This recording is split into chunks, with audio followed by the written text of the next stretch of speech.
우리 이 시간에는 하나님 말씀을 함께 보도록 하겠습니다. 출애굽기 32장 1절부터 14절 말씀입니다. 제가 읽어드리겠습니다. 백성은 모세가 산에서 오랫동안 내려오지 않으니 아론에게로 몰려가서 말하였다. 일어나서 우리를 인도할 신을 만들어 주십시오. 우리를 이집트 땅에서 올라오게 한 모세라는 사람은 어떻게 되었는지 모르겠습니다. 아론이 그들에게 말하였다. 여러분의 아내와 아들, 딸들이 귀에 달고 있는 금고리들을 빼서 나에게 가져오시오. 모든 백성이 저희 귀에 단 금고리들을 빼서 아론에게 가져왔다. 아론이 그들에게서 그것들을 받아 녹여서 그 녹인 금을 거푸집에 부어 송아지 상을 만드니 그들이 외쳤다. 이스라엘아, 이 신이 너희를 이집트 땅에서 이끌어낸 너희의 신이다. 아론은 이것을 보고서 그 신상 앞에 제단을 쌓고 내일 주님의 절기를 지킵시다 하고 선포하였다. 이튿날 그들은 일찍 일어나서 번제를 올리고 화목제를 드렸다. 그런 다음에 백성은 앉아서 먹고 마시다가 일어나서 흥청거리며 뛰놀았다. 주님께서 모세에게 말씀하셨다. 어서 내려가 보아라. 내가 이집트 땅에서 이끌어낸 너의 백성이 타락하였다. 그들은 내가 그들에게 명한 길을 이렇게 빨리 벗어나서 그들 스스로 숫송아지 모양을 만들어 놓고서 절하고 제사를 드리며 이스라엘아, 이 신이 너희를 이집트 땅에서 이끌어낸 너희의 신이다 하고 외치고 있다. 주님께서 다시 말씀하셨다. 나는 이 백성을 살펴보았다. 이 얼마나 고집이 센 백성이냐. 이제 너는 나를 말리지 말아라. 내가 노하였다. 내가 그들을 쳐서 완전히 없애버리겠다. 그러나 너는 내가 큰 민족으로 만들어주겠다. 모세는 주 하나님께 애원하였다. 주님, 어찌하여 주님께서 큰 권능과 강한 손으로 이집트 땅에서 이끌어내주신 주님의 백성에게 이와 같이 노하십니까? 어찌하여 이집트 사람이 그들의 주가 자기 백성에게 재앙을 내리려고 그들을 이끌어내어 산에서 죽게 하고 땅 위에서 완전히 없애버렸구나 하고 말하게 하려 하십니까? 제발 진노를 거두어 쉬고 뜻을 돌이키시어 주님의 백성에게서 이 재앙을 거두어 주십시오. 주님의 종 아브라함과 이삭과 이스라엘을 기억하여 주십시오. 주님께서 그들에게 맹세하시며 이르시기를 내가 너희의 자손을 하늘의 별처럼 많게 하고 내가 약속한 이 모든 땅을 너희 자손에게 주어서 영원한 유산으로 삼게 하겠다고 하셨습니다. 모세가 이렇게 간구하니 주님께서는 뜻을 돌이키시고 주님의 백성에게 내리시겠다던 재앙을 거두셨다. 아멘. 오늘 말씀을 보면 이스라엘 백성들 가운데서 정말 어처구니 없는 일이 벌어지고 있는 것을 보게 됩니다. 이스라엘 백성들이 자기들을 위해서 금송아지를 우상으로 만들어 놓고 그것을 자신들의 하나님이다 이렇게 섬긴 것이죠. 이것은 정황상으로 이해하기 참 어려운 일입니다. 지금까지 출애굽기 25장부터 31장까지의 내용이 성막에 관한 내용이었습니다. 모세는 시내산에 올라가서 40일 동안 그곳에 머물면서 하나님께로부터 율법과 성막의 제작에 관해서 하나님의 지시하심을 받고 있는 중이었습니다. 그래서 모세가 그 성막에 관한 설계도를 하나님께로부터 받고 있는 내용이 25장부터 31장의 내용입니다. 그리고 이제 모세가 그 성막의 설계도를 가지고 백성들에게로 내려옵니다. 그러면 우리가 자연스럽게 기대할 수 있는 그 다음의 이야기는 백성들이 모세가 받은 그 성막의 설계도대로 성막을 짓고 하나님께 예배했더라. 그런 일이 진행되어야 정상일 것입니다. 그런데 그와는 정반대의 일이 산 아래서 일어나고 있는 것입니다. 모세가 성막에 대한 상세한 지시를 받고 있는 동안에 산 아래에서는 백성들의 요청으로 아론이 금송아지를 만듭니다. 그리고 이것이 우리를 이집트 땅에서 인도해낸 우리의 신이다. 그렇게 고백하며 경배하는 일이 벌어지고 있는 것이죠. 성막에 대한 지시하심과 금송아지 사건이 동시에 지금 일어나고 있는 것입니다. 어떻게 이럴 수 있는가? 우리는 의아해할 수밖에 없습니다. 우리는 금송아지 같은 것은 절대 만들지 않을 것처럼 생각합니다. 내 삶에서 금송아지를 만드는 일은 절대 없을 것이다. 우리는 그렇게 자신하고 예배하고 있죠. 그런데 금송아지의 사건은 광야를 지나던 이스라엘 백성들에게만 있었던 사건이 아니라 오늘 우리 시대에 예배하고 있는 우리 자신의 삶에서도 얼마든지 일어날 수 있는 일이다 라는 것이 오늘 말씀이 우리에게 주는 경고입니다. 성막과 이 금송아지 사건을 아주 선명하게 대조하면서 보여주는 구절이 있습니다. 오늘 말씀 1절을 보면 이스라엘 백성들이 아론에게 이렇게 요청합니다. 일어나서 우리를 인도할 신을 만들어 주십시오. 우리를 이집트 땅에서 올라오게 한 모세라는 사람은 어떻게 되었는지 모르겠습니다. 이 말씀을 백성들이 아론에게 요청하고 있는 그 동일한 시간에 시내산 위에서 주님은 모세에게 이렇게 말씀하셨습니다. 내가 그들 가운데 머물 수 있도록 그들에게 내가 머물 성소를 지으라고 하여라. 하나님은 이스라엘 백성들 가운데 머물시려고 내가 머물 성소를 지으라고 말씀하고 있는데 이스라엘 백성들은 우리를 위하여 신을 만들자. 그렇게 말하고 그 신을 경배하고 있는 것입니다. 그런데 이것이 금송아지 신앙의 본질이라는 것입니다. 금송아지 신앙의 핵심에는 이 말이 있습니다. 1절을 개역성경으로 보면 이렇게 번역하고 있습니다. 일어나라. 우리를 위하여 우리를 인도할 신을 만들라. 이 모세 곧 우리를 애굽 땅에서 인도하여 낸 사람은 어찌 되었는지 알지 못함이니라. 뭐라고 말하냐면 우리를 위하여 우리를 인도할 신을 만들라. 여기서 중요한 말은 우리를 위하여라는 말입니다. 신을 만들 것인데 우리를 위하여 만들라 하는 것입니다. 그러니까 이 금송아지 신앙의 중심에는 누가 있느냐면 내가 있는 것입니다. 나를 위하여. 신앙의 본질은 그 중심에 내가 있는 것이 아닙니다. 신앙의 중심에는 하나님이 있어요. 하나님 앞에서 하나님을 위하여 하나님의 영광. 그것이 신앙의 본질이죠. 그런데 금송아지 신앙의 중심에는 우리를 위하여 내가 있는 것입니다. 그 금송아지를 섬기는 신앙의 중심에는 내가 있는 것이죠. 나 중심의 종교가 금송아지의 신앙입니다. 이 자기중심성이라고 하는 것은 타락한 인간의 본성에 아주 깊이 뿌리 박혀 있는 그런 본성입니다. 그래서 어느 시대나 이 자기중심성이 인간에게 있어 왔어요. 다 자기중심적으로 삶을 살아가는 것이죠. 그런데 우리가 사는 이 시대야말로 이전의 세대보다 더 자기가 중심이 되는 시대가 되었다. 그래서 현대를 규정하는 단어가 하나 있다면 나라는 단어입니다. 나. 현대의 가장 중요한 단어는 나라는 단어예요.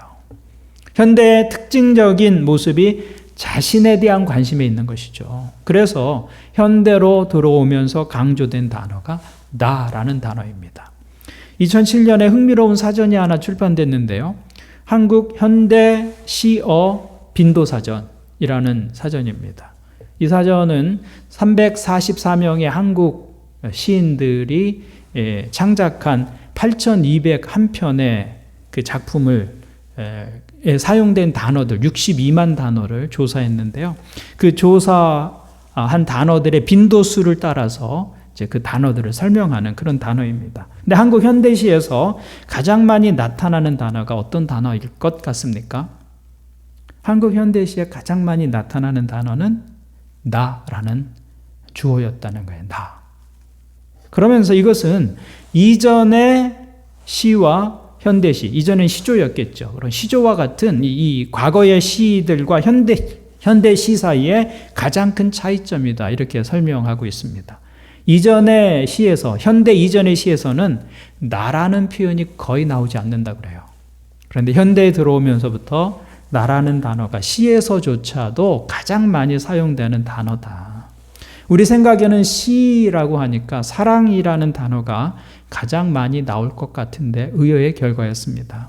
근데 사랑이라는 단어는 생각보다 빈도가 높지 않은 이유가 사랑이라는 표현을 사랑이라는 단어 자체가 아니라 여러 다른 형태의 단어들로 그 사랑을 치환해서 묘사하고 또 사용하고 있기 때문에 사랑이라는 단어 자체의 빈도수는 다른 것보다 높지 않았다. 그리움이나 갈망 이런 같은 단어들로 사랑의 감정들을 표현할 수 있기 때문에 사랑이라는 단어 자체의 빈도는 생각보다 높지 않았다. 그런 설명을 볼 수 있었습니다. 어쨌든 현대로 들어오면서 시에 있어서도 나라는 단어가 가장 많이 사용될 정도로 현대는 내가 중심이 되는 시대가 되었다.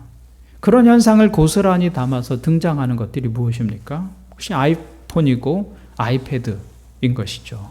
이런 기계들의 특징이 뭐냐면 나를 중심으로 한다는 것입니다. 예전에는 전화는 가족 공통의 기계였잖아요. 그래서 거실에 있었습니다. 모두가 한 사람이 거는 전화의 내용을 함께 듣게 되는 그런 구조였어요. 그런데 이제는 다 아이폰, 내 폰을 갖고 있는 것이죠. 음악을 들을 때도 음반 회사에서 만든 그 테이프나 음반을 가지고 모두가 함께 듣는 구조였는데, 그래서 버스를 타면 버스 운전사가 좋아하는 장르의 음악을 모두가 함께 듣는 그런 시대로 우리가 지났습니다.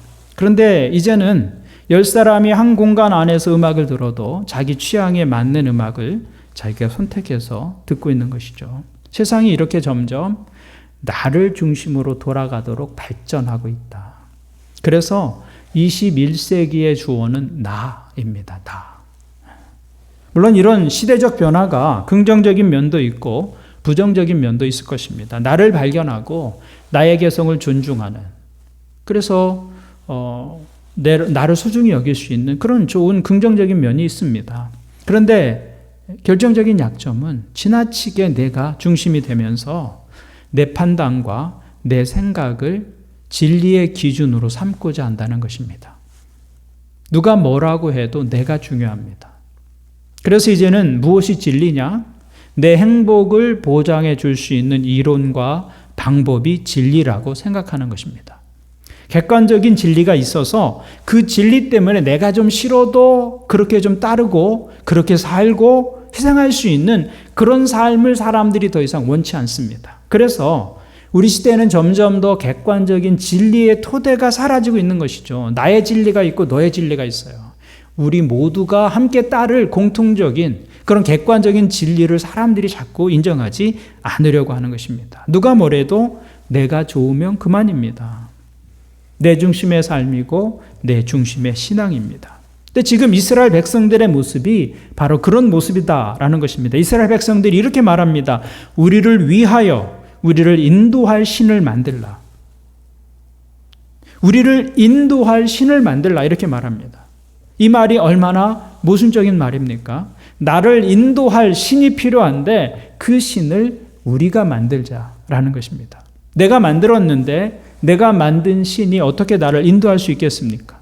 나를 인도할 신이라고 한다면 적어도 나보다는 능력이 많아야 되고 나보다 지식이 많아야 되고 나보다 먼저 있어야 되고 내가 가보지 않은 길도 알아야 할 것입니다. 그래야 나를 인도할 수 있겠죠. 그런데 어느 날 내가 신이라고 어떤 우상을 만들어 놓고 그것을 신으로 섬기면서 그것이 나를 인도하기를 바란다면 그것은 시작부터 얼마나 모순인지 모른다는 것이죠. 여러분, 우리가 예배할 신이 있다면 반드시 그 신은 내가 만든 신이 아니라 나를 만드신 신이어야 할 것입니다. 그게 바른 예배죠.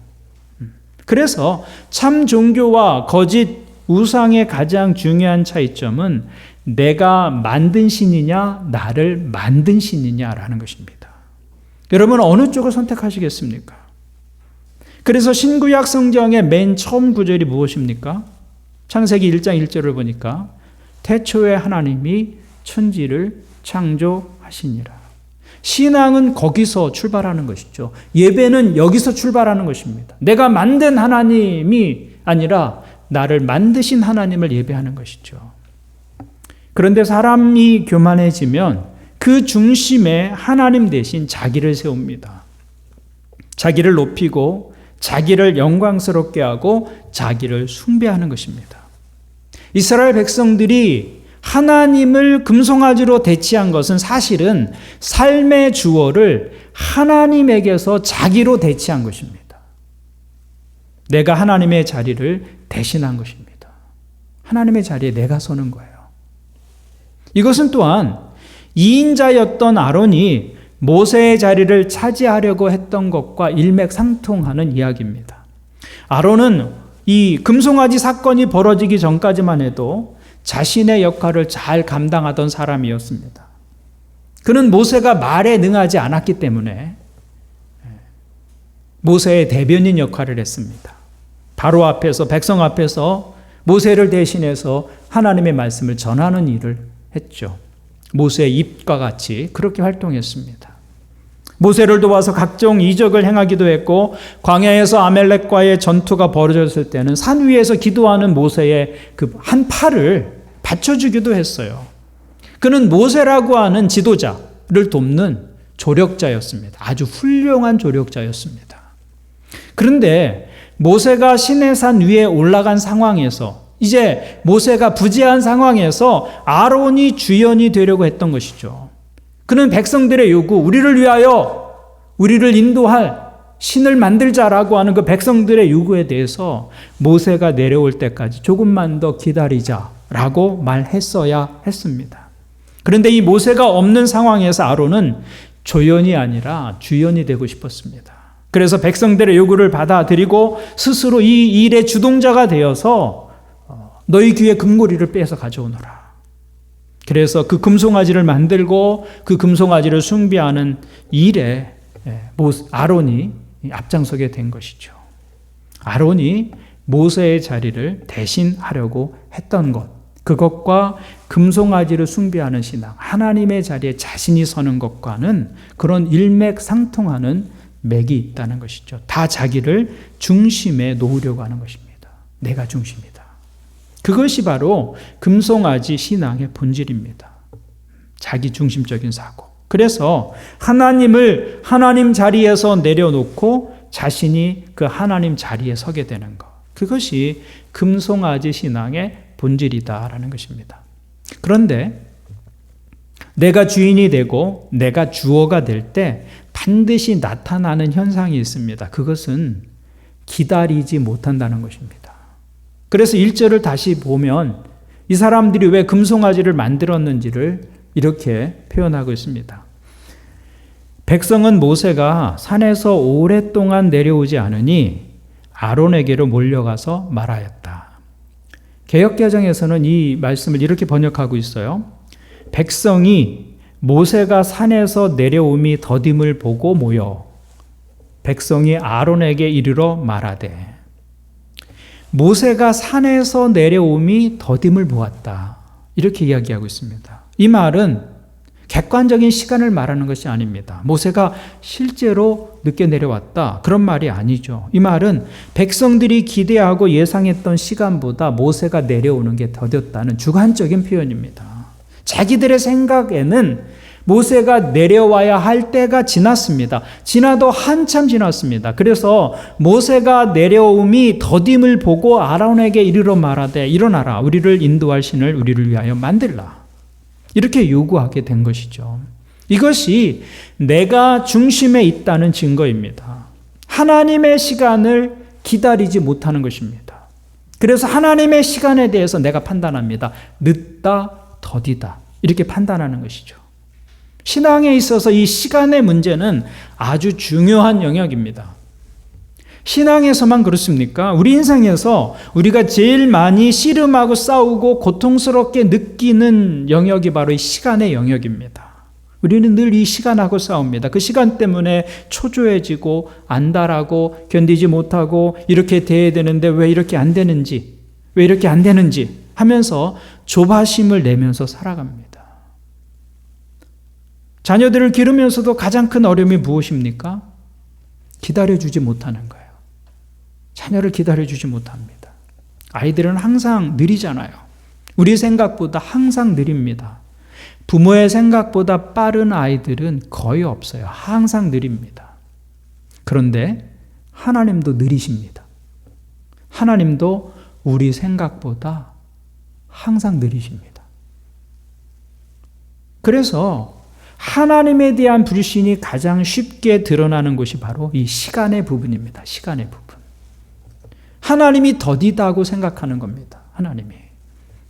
하나님이 제때에 정확한 때에 일하시지 않는다고 생각합니다. 그리고 하나님이 내 생각보다 늦을 때 우리는 하나님을 의심합니다. 하나님 살아계신가? 하나님 과연 지금 일하고 계신가? 하나님 이 상황을 보고 계신가? 이스라엘 백성들이 모세에게 대해서도 그렇게 생각한 것이죠. 하나님이 모세를 돌려보내실 때가 되었는데도 너무 늦다는 거예요. 이미 내려올 때가 지났는데 안 내려온다. 이렇게 결론을 내린 것입니다. 하나님의 시간에 대해서 더디다 판단한 것이죠.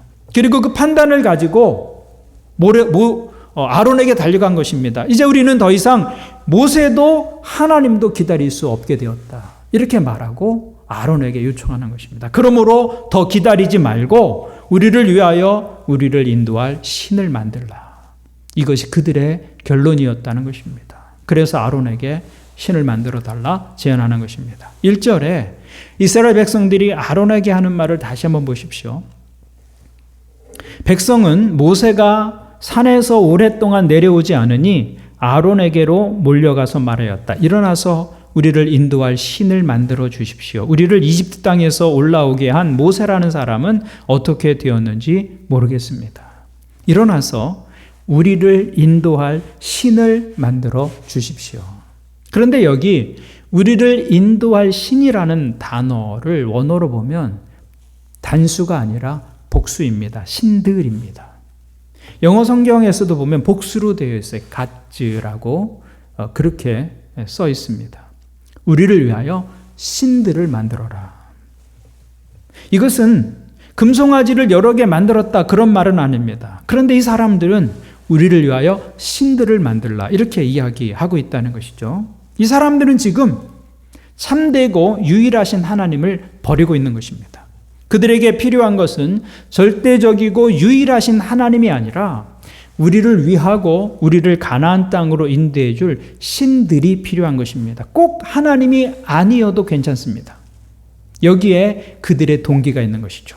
누구든지 우리를 가나안 땅으로 데리고 들어가 주기만 하면 돼요. 그래서 신들이라고 말한 것입니다. 그 신이 어떤 신이든 관계없어요. 내가 추구하는 것, 내가 원하는 것을 이룰 수 있게만 해준다면 괜찮다는 거예요. 내가 갖고 싶은 것을 가질 수만 있으면 되는 겁니다. 다른 것 중요하지 않아요. 그래서 신들이라고 말하고 있는 것입니다. 유일신이라도 괜찮고 다른 신들이어도 상관이 없는 것이죠. 이것이 내가 주어가 되었을 때 일어나는 일입니다. 내가 중요하고 내가 원하는 것이 중요할 뿐입니다. 우리도 그렇게 하나님을 대할 때가 많습니다. 나는 그런 적이 없다고요. 그렇지 않습니다. 우리는 우리의 삶의 곳곳에 이런 모습이 스며들어 있다는 것을 조금만 생각해 보면 알 수 있습니다. 사업을 위해서는 나를 성공의 자리로 인도할 신들을 찾습니다. 하나님이 아니라 신들이죠. 유일한 하나님이 필요한 게 아니에요. 하나님이 중요하다고 생각하는 것이 중요한 것이 아닙니다. 내가 중요한 것이 중요한 것이죠. 그래서 그 성공을 위해서 정직하지 않아도 돼요. 때로는 편법을 사용해도 괜찮습니다. 그게 신들인 것이죠. 신들. 자녀를 기르면서도 우리는 유일하신 하나님을 찾는 것이 아니라 신들을 찾습니다. 시험 성적을 잘 맞게 해주는 신들이 필요한 것이죠. 좋은 학교, 좋은 직장을 들어가게 해줄 수만 있으면 되는 거예요. 그렇게 해준다면 하나님은 잠시 놓을 수가 있습니다. 다른 신들을 붙잡을 수 있는 것이죠. 그것이 이스라엘 백성들이 만들었던 금송아지의 본질이었던 것입니다. 하나님이 원하시는 것이 중요한 것이 아니라 내가 원하는 것이 중요합니다. 그래서 신앙이 돈 앞에서 무력해지고 풍요와 성공 앞에서 우리가 가진 신앙이 무력해지는 거예요. 신들을 찾기 때문에. 그래서 6절을 보십시오. 이튿날 그들은 일찍 일어나서 번제를 올리고 화목제를 드렸다. 그런 다음에 백성은 앉아서 먹고 마시다가 일어나서 흥청거리며 뛰놀았다. 그들은 금송아지를 만들고는 그 이튿날 일찍 일어나서 먹고 마시고 흥청거리며 뛰놀았다. 이 말에 저들이 기대하는 하나님이 무엇인지가 담겨 있습니다. 웃고 떠들고 쾌락을 추구하고 돈과 권력과 탐욕과 자기 이익을 채워줄 수 있는 존재. 그 존재가 하나님이 되는 것이죠. 유일하신 하나님이 아니라 가짜예요. 그렇게만 해줄 수 있다면 다른 어떤 신도 괜찮아요. 그것을 하나님이라고 기대하고 섬기고 있는 것입니다. 그들에게 있어서 하나님이 신이 아니고 풍요가 신입니다. 성공이 신입니다. 돈이 신이 되는 것이죠. 그것이 바로 금송아지입니다. 금송아지는 율법을 우리에게 주지도 않습니다. 순종을 요구하지도 않습니다. 금송아지는 정의도 거룩도 요구하지 않습니다. 진노하지도 않습니다. 이스라엘 백성들은 자기들의 기호에 맞게 하나님을 재구성한 것입니다. 그래서 자신들 마음대로 욕망을 추구하고 탐욕과 정욕에 탐닉하는 삶을 살아갈 수 있게 하는 것이죠. 그것이 금송아지 신앙의 본질이라는 것입니다. 그런데 이런 신앙은 작은 문제, 작은 타격에도 쉽게 무너진다는 겁니다. 하나님이 자기 뜻대로 응답하지 않으신다고 느낄 때 쉽게 실망합니다. 내가 원하는 것이 주어지지 않을 때 하나님의 때를 기다리지 못합니다. 그것이 금송아지 신앙의 취약함이에요. 그런데 참된 신앙은 그런 것이 아니다. 참된 신앙은 기다림으로 나타나는 것입니다. 신앙에서 기다림은 그래서 중요한 요소입니다. 하나님에 대한 신뢰는 기다림 속에 있는 것입니다. 기다림. 하나님을 나의 삶의 인도자, 내 삶의 주인, 나의 신으로 믿고 섬긴다는 말은 사실은 인생에서 기다림을 배운다는 말입니다. 결과에 대해서 내가 시간을 정해놓고 조급해하는 그런 삶을 살지 않겠다는 것입니다. 내가 원하는 성공과 풍요를 얻기 위해서 성급하게 움직이고 모든 수단과 방법을 가리지 않는 그런 삶을 살지 않겠다는 것, 그게 믿음인 것이죠. 그래서 신앙은 기다림이다라고 말할 수 있는 것입니다. 하나님을 믿고 신뢰하며 기다리는 것입니다. 그래서 하나님의 약속은 종종 나무에 비유되곤 합니다. 처음엔 하나님의 약속이 자그마한 씨앗처럼 주어지지만 세월이 흐르고 나중에 결국은 열매를 맺고 마는 그런 나무, 하나님의 약속은 그런 나무와 같다. 나무는 1년생 풀이 아닙니다. 쌀이나 보리는 씨를 뿌리고 여름이 지나서 가을이 되면 그 해에 거두어 드립니다. 그러나 나무는 많은 시간을 기다려야 열매를 맺습니다. 그러나 한번 열매를 맺기 시작하면 매년 더 풍성한 열매를 맺게 됩니다. 그것이 하나님이 일하시는 방법입니다. 그래서 하나님은 우리를 종종 기다리게 해주십니다. 기다림을 통과하지 않는 믿음은 검증되지 않은 믿음입니다. 때로 하나님의 약속과 우리가 처한 현실 사이에는 큰 갭이 있는 것처럼 느껴집니다. 이 약속과 현실의 차이를 이어주는 것, 그것이 믿음이죠. 그것이 기다림입니다. 그런데 많은 사람들이 그 하나님의 약속과 현실의 사이를 믿음으로 채우지 않고 불평과 원망으로 그 거리를 채우려고 한다는 거예요. 현실과 하나님의 약속 사이에서 하나님의 사랑을 의심합니다. 하나님의 능력을 의심합니다. 하나님의 존재를 의심합니다. 원망과 불평으로 그 간격을 채우려고 하는 것이죠. 그것이 이스라엘 백성들의 모습이었습니다. 그래서 결국 그들은 하나님 대신에 금송아지를 택하고 맙니다. 그러나 그것은 참된 믿음이 아니다라는 것이죠. 믿음은 기다림입니다. 기다림. 하나님과 현실 사이에 큰 거리가 있을 때에도 믿음은 기다리는 것입니다. 그 기다림의 시간에 우리의 믿음이 자라는 것이죠. 하나님에 대한 경험이 깊어지는 것입니다. 그때 우리의 인격이 성숙해집니다. 원하는 것을 즉각 얻는 삶은 어린 아이의 삶입니다. 울면 젖을 물려주고 칭얼대면 안아줍니다. 그러나 인생이 자라면서 무엇을 배웁니까? 기다림을 배웁니다. 기다림. 그 기다림 속에서 인격이 자라고 인생이 깊어지는 것이죠. 믿음도 마찬가지다. 믿음도 기다림의 시간을 통해서 깊어지고 풍성해지고 성숙해지는 것이다.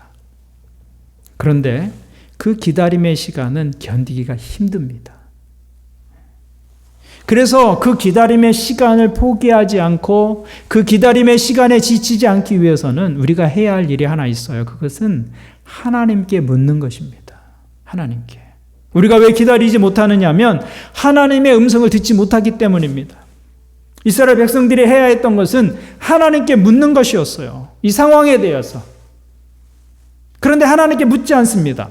하나님께 묻지 않으니까 하나님의 음성이 들리지 않습니다. 그러니까 다른 소리들이 하나님의 소리보다 더 크게 들리는 것입니다. 하나님의 소리보다 내 소리가 더 크게 들립니다. 그래서 내 뜻대로, 내 생각대로, 내 기준대로 행동하게 되는 것이죠. 하나님의 음성이 들리지 않으니까 하나님의 소리보다 세상의 소리가 더 크게 들립니다. 그래서 세상과 다를 것 없이 행동하게 되는 것이죠.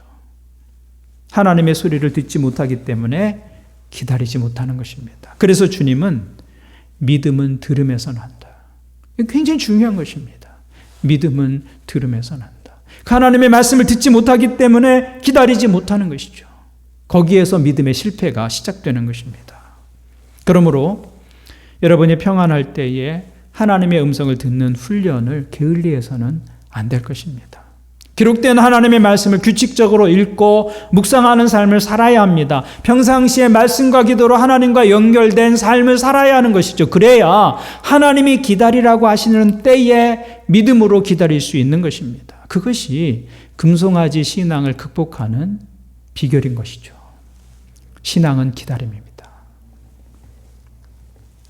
혹시 여러분에게 기다리다가 지친 기도의 제목이 있지 않으십니까? 신앙은 기다림입니다. 기다리기 어려운 상황이 있지 않습니까? 상황이 바뀌기를 바라지만 여전히 꼼짝없는 그런 상황들이 있을지도 모르겠습니다. 그러나 신앙은 기다립니다. 그러므로 포기하지 마십시오. 그 기다림의 시간에 하나님의 음성에 더 귀를 기울이고 조금만 더 인내하면서 하나님 앞에 머무는 것입니다. 조금만 더 참고 하나님께 소망을 두고 기다리는 것이죠. 그러면 반드시 하나님께서 일하시는 것을 보게 될 것입니다. 그것이 금송아지 신앙을 극복하는 비결인 것이죠. 오늘 예배하는 여러분들 모두 기다리고 인내하는 믿음이 있기를 바랍니다. 그 믿음으로 승리하는 여러분들 되시기를 주님의 이름으로 축원을 드립니다. 아멘. 우리 함께 말씀을 가지고 기도하겠습니다.